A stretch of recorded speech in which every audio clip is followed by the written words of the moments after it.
Punjab Kings పేరుకే IPL franchise అయినప్పటికీ ఎన్నో సీజన్ల పాటు ఫారినర్ల పైన నమ్మకాలు ఉంచుకొని సీజన్ తర్వాత సీజన్ ప్రతి సీజన్లోనూ ఫెయిల్యూర్స్ చవి చూస్తూ బాటమ్ ఆఫ్ ది టేబుల్లో ఫినిష్ చేస్తూ వచ్చారు.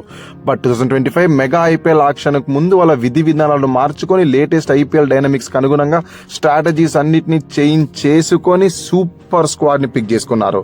ఇండియన్స్ పైన హెవీగా ఇన్వెస్ట్ చేశారు. ఫారినర్స్ కోసం జస్ట్ 10% బడ్జెట్ మాత్రమే వెచ్చించారు.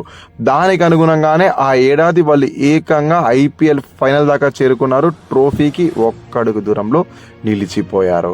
ఇంత సక్సెస్ఫుల్ గా ఆ ఏడాది కొనసాగిన టీంకు మినీ ఐపీఎల్ ఆక్షన్ అవసరమా అంటే ఆబ్వియస్లీ అవసరమే. ఎందుకంటే ఉన్న అవకాశాలని వాడుకుంటేనే కదా స్ట్రాంగ్ నుంచి మరింత స్ట్రాంగ్ గా మారచ్చు.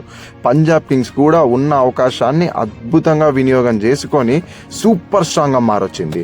సో ఈ వీడియోలో మనం ఏం చేయబోతున్నాము అంటే వాళ్ళు మినీ ఐపీఎల్ ఆక్షన్ లో చేసిన పిక్స్ తో వాళ్ళ స్క్వాడ్ కంపోజిషన్ ఎలా ఉందో చూసి దాని తర్వాత 2026 ఐపీఎల్ సీజన్ కోసం ఎటువంటి ప్లేయింగ్ లెవెన్తో వెళ్తే బాగుంటుంది అండ్ వాళ్ళ స్ట్రెంగ్స్ ఏంటి, వీక్నెస్ ఏంటి, ఇప్పటికీ స్క్వాడ్ లో ఉన్న లొసుగులు ఏంటి, వీటన్నిటి గురించి ఈ వీడియోలో ఇన్ డీటెయిల్ గా అనాలిసిస్ చేసుకోబోతున్నాం. ఎండ్ వరకు చూసేయండి, చాలా ఇంట్రెస్టింగ్ గా ఉంటుంది. ఏ పాయింట్ అయినా మీకు నచ్చితే లైక్ చేసి ఛానల్ ని మటుకు సబ్స్క్రైబ్ చేసుకోవడం మర్చిపోకండి, ఎందుకంటే సబ్స్క్రైబ్ చేసుకోవడం చాలా ఇంపార్టెంట్.